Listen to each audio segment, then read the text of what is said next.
이르면 2030년대에 붕괴를 할 수 있다라고 얘기하거든요. 가장 기본적으로 와닿을 수 있는 게 바로 허리케인 같은 태풍의 발생 빈도에 영향을 미칠 수가 있다는 거죠. 개 100억 마리가 갑자기 죽어버렸어요. 근데 이 개가 더워서 죽은 게 아니고 굶어 죽었다라는 거예요.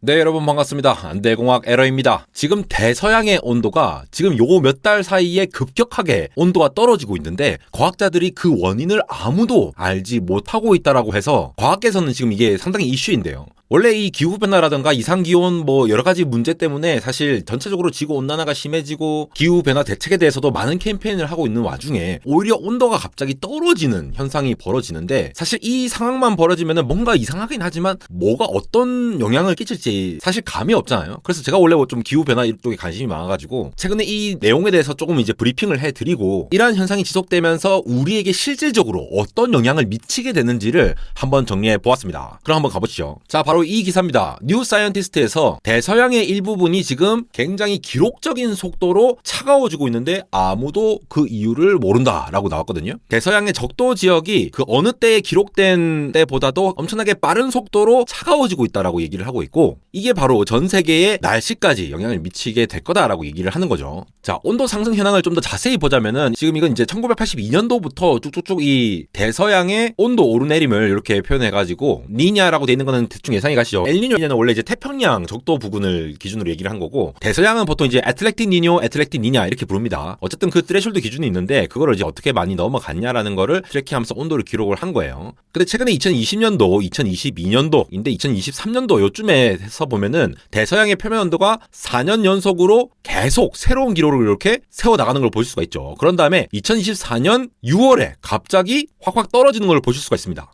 달달 높아지다가 이렇게 차가워지는 속도가 너무나도 빠르게 지금 가파르게 내려가고 있다는 걸 얘기를 하고 있는 것이죠. 이 해양의 온도를 측정을 하기 위해서는 일반적으로 해수면 표면 같은 경우에는 위성에서 딱 쏘아가지고 온도를 측정을 하죠. 전반적으로 광범위하게 모니터링하기 위해서 이 위성 기술을 사용하는 건데 적외선 센서가 이 바다 표면에 반사되는 열을 감지해가지고 가까이 온도를 측정하는 방식을 사용을 합니다. 그럼 이제 전체적으로 이제 다 이렇게 빠르게 모니터링 할 수가 있는데 이거 이제 표면 온도만 하는 거고 다음 기회에 제가 또 이제 부표를 사용하는 방법이라든가 이제 심해에 있는 내용 그런 것도 측정하는 방법들이 있거든요. 우선 요거는 지금 이제 표면 온도 기준으로 보면은 이렇게 우리 뭐 이런 것도 한 번씩 이제 나오잖아요. 뭐 뉴스에도 나오고 이렇게 온도들이 나오는데 2024년 5월 이후에 대서양의 표면 온도가 굉장히 빠르게 하락한 상태이고 불과 2달 전이죠. 2024년 6월 이후에 대서양 온도는 예년보다 화씨 기준으로 1, 2도 정도 낮은 수준을 보였다고 합니다. 우리가 보통 엘니뇨라고 하면은 태평양 기준으로 태평양에서 이제 그 온도가 높아지는 현상 그리고 라니냐는 해수면 표면 온도가 낮아지는 현상 이렇게 대충 간략하게 후려쳐서 얘기를 할 수가 있는데 이렇게 엘니뇨를 걱정하고 있었는데 갑자기 라니냐로 대체될 가능성이 있다라고 얘기가 나오면서 이 대서양 쪽에서도 니냐 그러니까 온도가 높아졌던 걸 걱정했는데 낮아지는 걸 갑자기 지금 걱정해야 되는 이러한 거를 지금 생각하고 있던 게 돼 있습니다. 이게 해수면 표면 온도라든가 이런 것들은 기본적으로 지구가 이렇게 자전을 하면서 중학교 때 배웠잖아요. 무역풍, 편서풍, 뭐 편서풍에 영향을 받은 대한민국은 뭐 맨날 이런 얘기 하잖아요. 거기에 대해서 좀 약간 설명을 드릴 텐데 어쨌든 이렇게 여러 가지 분석이 나오고 있는 상황에서 전문가들이 이 뚜렷한 원인을 지금 알 수가 없다. 확실한 답이 없다라고 얘기를 하고 있다라는 거죠. 방금 말씀드린 그 무역풍 쪽 얘기를 하면은 이 적도 기준으로 딱 보면은 이 지금 노란 색깔이랑 주황색 요게 지금 이제 무역풍이거든요. 트레이드 윈드. 무역풍이라고 했던 거는 이게 아마 이제 그 세계 역사에서 무역을 하면서 이렇게 그 돛담배 딱 해가지고 따라가는 요 라인을 이제 무역풍이라고 이름을 붙인 걸로 제가 알고 있습니다. 어쨌든 간에 그 무역풍이라고 하는 것이 지구 적도 근처에서 동쪽에서 서쪽으로 이렇게 계속 부는 바람이거든요. 이게 왜 발생을 하느냐 보면은 일단 적도 부근에서 태양열로 막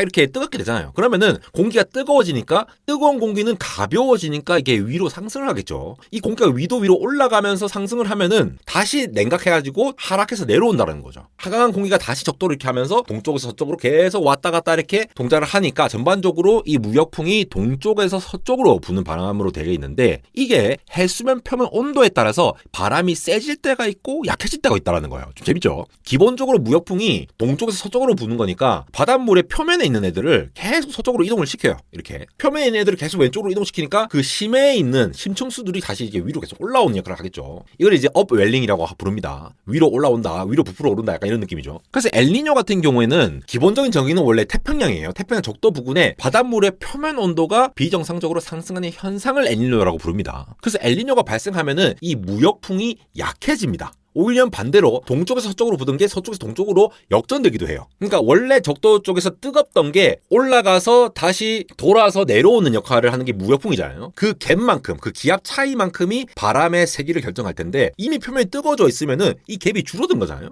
그러면 무역풍이 약해지거나 반대 방향으로 갈 수도 있다는 거죠. 엘니뇨의 반대가 이제 라니냐인데 라니냐 같은 경우에는 오히려 해수면 표면이 차가우니까 그 갭이 더 커진다는 거예요. 그러면 무역풍이 더 세게 붑니다. 그러니까 따뜻한 물이 서쪽으로 더 강하게 막 밀려가는 거죠. 그러면은 심해에 있는 것들이 어벨링이 막 일어나면서 태평양 전체의 동쪽 해안에서는 차가운 물이 계속 해수면으로 더 많이 올라오는 거죠. 그러면 해수면 온도가 더 낮아지면서 태평양을 비롯한 전 세계의 대기순환 패턴에 이제 영향을 여러 가지 미치게 되는 거죠. 결국은 이 무역풍이라는 애가 이 해수면 표면에 있는 애들을 딱 쓸어 넘기면서 이 바람 세기가 강하면 강할수록 표면을 많이 드러낼 테니까 그 심해에 있는 것들이 다시 올라오면서 이게 차갑게 계속 올라올 수 있는데 저쪽이랑 이쪽이랑 온도차가 별로 안 나는 그런 상태, 그러니까 무역풍이 약해진 상태가 되면은 그만큼 또 업웰링이 감소가 되니까 더 많은 따뜻한 물이 표면에 남아있는 상태가 되는 거죠. 그러니까 이게 어느 정도 이렇게 순환이 되어야 되는 온도가 제대로 영향을 안 미치면은 특정 지역의 이 해양 생태계라든가 뭔가 전체적인 기후 변화 같은 것들이 영향을 미칠 수 있다, 이렇게 생각하시면 되고요. 거기다가 지금 이제 영향을 받고 있는 것이 바로 이 대서양이 급격히 냉각되고 있는데 대서양 자오선 순환이라고 들어보셨습니까? 이렇게 뜨거운 게 왔다 갔다 하고 차가운 게 내려오고 뜨거운 게 올라가고 차가운 게 내려오고 약간 이렇게 왔다 갔다 하는 대서양 자오선 순환이라는 게 붕괴될 위험이 예전부터 계속 제기가 되어 있었거든요. 현재 이 대서양에 급격하게 온도가 떨어지고 있는 이유는 잘 모르겠지만 여기서 이제 추측을 하나 할 수 있는 거죠.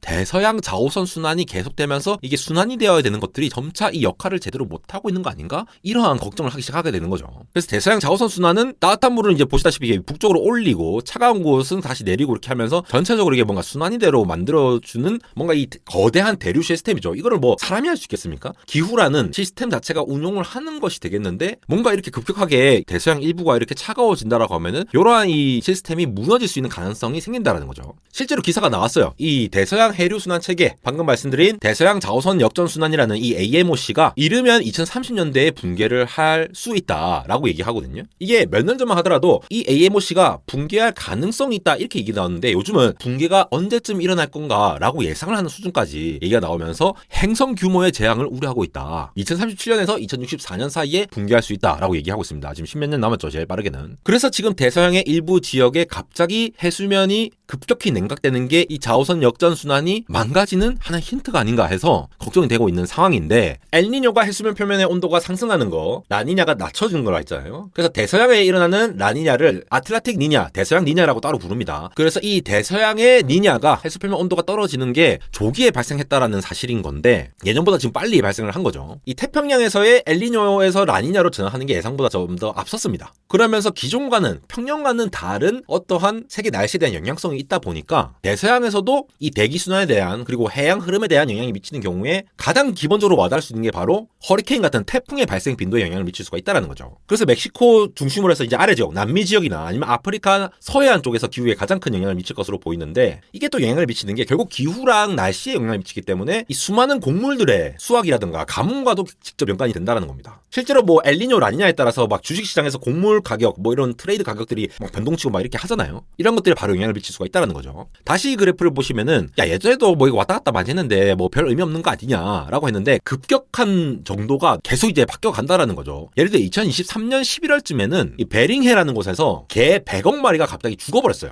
근데 이게 2018년 19년도 이쯤에 바닷물 온도가 한 섭씨 3도 가량이 증가를 했다고 하거든요. 근데 이 개가 더워서 죽은 게 아니고 굶어 죽었다라는 거예요. 무슨 말입니까? 온도가 갑자기 바뀐다고 해서 막 우리가 뭐 더워 죽거나 추워 죽는 일은 없을 수 있다라는 거예요. 그래서 사실 기후변화라는 게 사실 안 와닿는 게 있죠. 근데 개 100억 마리가 갑자기 죽었다라는 거는 바닷물이 온도가 변한다는 게 사실 육지에서보다 훨씬 더 큰데 바닷물이 3도 올라감에 따라서 개들이 이 생명 유지에 필요한 열량이 2배나 증가를 했다고 합니다. 원래 개들이 이 빙하가 녹으면요, 이 녹은 것들이 찬물이지 않습니까? 이 찬물이 이 바닷물 밑에 심해를 가라앉게 되겠죠. 그 가라앉은 곳에서 이제 서식하게 되는데 이미 지금 빙하가 너무 많이 녹아 있는 거예요. 거기다가 해수 온도까지 상승하니까 얘네들은 이제 자기들의 이제 생명을 유지하기 위한 열량이 더 많이 필요한 상황에서 전체적인 이 먹잇감 자체는 그냥 그대로니까 이제 떼거지로 굶어 죽는다는 거죠. 그러니까 개체수에도 영향을 미칠 수 있다는 거죠. 그리고 사실 2024년도 기준 보면 여기 계속 올랐잖아요. 온도가 계속 오르는 상태로 15개월 동안 계속 해수 온도가 상승이 되는데 이게 지금 딱 그만두면서 갑자기 차가워지고 있는 상황입니다. 아무래도 이제 적도로부터 이제 강한 바람이 막 부니까 차가운 물을 이제 계속 업웰링 시켜갖고 이게 차가워진 것이 아닌가 이런 표면적인 이유는 알 수 있겠는데 보통 엘니뇨는 온난화 효과를 발생하고 라니냐는 냉각 효과를 유발하니까 현재 대서양의 이 급격한 냉각은 라니냐를 빨리 발생시켜가지고 전 세계에 이제 뭔가 좀 냉각을 시키는 그러한 영향을 줄 수가 있다는 거예요. 결국 인도양이나 태평양 주변에 이 강우 패턴 자체가 변할 수가 있기 때문에 농업 생산량에 굉장히 지대한 영향을 미칠 수 있을 것으로 보이고요. 이 무역풍으로 이 윗물을 막 쓸어 담아에 따라서 이 온도가 이 영향을 미칠 텐데 여기에 따른 강수량이 바뀔 수도 있다는 얘기를 하고 있는 게 되겠습니다. 그래서 엘니뇨, 라니냐 이런 것들 사실 그냥 뭐 지나가는 소리로 별로 이제 관심 없을 수도 있는데 이제는 우리 모두가 관심을 가져야 되는 게 자, 라니냐에 따라서 윈드가 어떻게 되느냐 보면은 윈드가 약해졌다, 무역풍이 약해졌다라는 의미는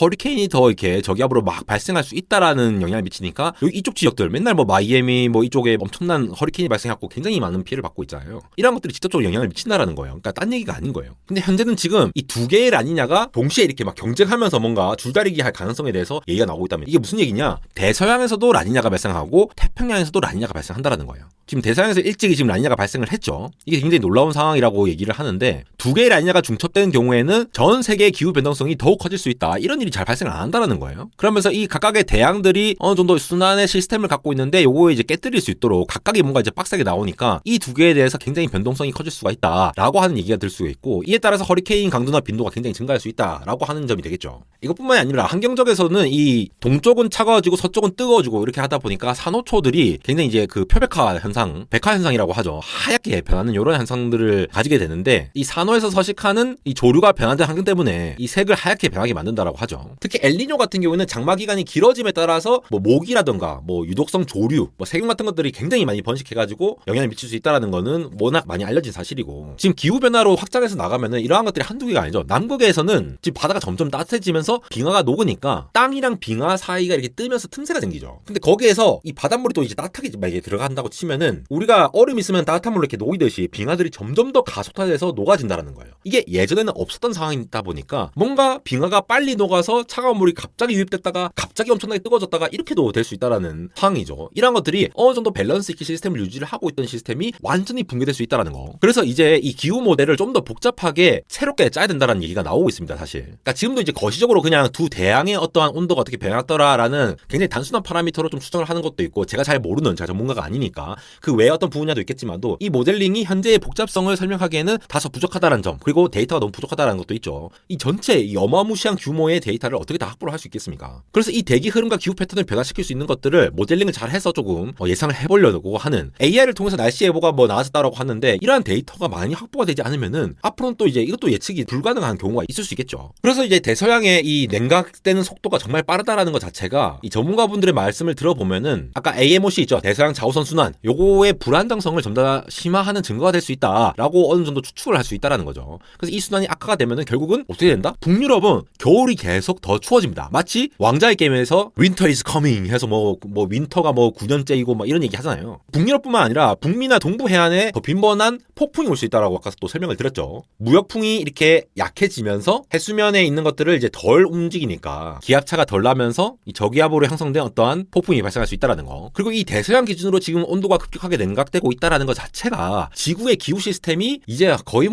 티핑 포인트에 달하지 않았나. 곧 뭐가 빵 터질 때가 되지 않았나. 그래서 전지구적인 재앙이 발생할 수 있다라는 우려가 계속 가지고 있다라는 거죠. 이 선배 과학자분들 그리고 많은 과학자분들께서 이 기후 변화에 대해서 대응을 해야 된다. 대한민국 너무 손 놓고 있다 하면서 막 이제 운동도 보여주시고 했잖아요. 그런 것들이 여기에서 나오는 게 아닌가 싶고요. 그리고 여전히 이렇게 왔다 갔다 더웠다 추웠다를 반복할 수 있는데 이게 너무 이제 급격해지는 이러한 것들 때문에 생태계 자체가 유지하기 힘든 부분도 있을 수 있겠죠. 그래서 해양 생태계에서 굉장히 영향을 많이 미치고 거기에 특정 온도 범위에서만 살 수 있는 종들은 아예 멸종할 수 있을 가능성. 좀 더 넓은 범위에 살 수 있는 동물들, 식물들만 살 수 있지 않겠느냐 하면서 생태계 균형이 완전히 깨질 수 있다는 위험도 있고요. 그리고 북대서양에서 발생할 수 있는 차가운 물의 이동이 열대 지역에서 더 강력한 폭풍을 유발할 수 있으니까 요거는 직접적으로 우리 인간한테 바로 영향을 미칠 수 있는 부분이고 그러한 태풍이 많이 벌어짐에 따라서 또 생태계가 파괴되는 것도 좀 생각을 해봐야 될 것 같습니다. 마지막으로 인간에게 직접적인 영향을 미친 거는 아무래도 식량 공급망이 불안정성이 있기 때문에 곡물 가격이 굉장히 높아진다거나 이런 여러 가지 농작물 수확량이 감소할 만한 가능성이 높죠. 이것도 결국 생태계에 영향을 미치는데 점차 이런 것들이 힌트가 나오는 상황에서 이 범국가적인 해결책이 필요해요. 사실 AI 데이터 센터 만든다고 해서 에너지 소비 많이 하고 뭔가 것들이 많이 발생하는데 나는 모르겠다, 뭐 우리 후손이고 뭐고 잘 모르겠다, 사실 안 와닿으면은 별로 이렇게 신경을 못 쓰게 되는 거가 아무래도 있잖아요. 근데 이게 이러한 영향들이 너무나도 갑자기 급작스럽게 발생을 하니까 이러한 것에 대해서 적극적으로 좀 더 연구를 해보고 저도 이런 것에 관련해서 계속해서 지속적으로 소식을 전해드릴까 합니다. 지금까지 안달공학 에러였습니다.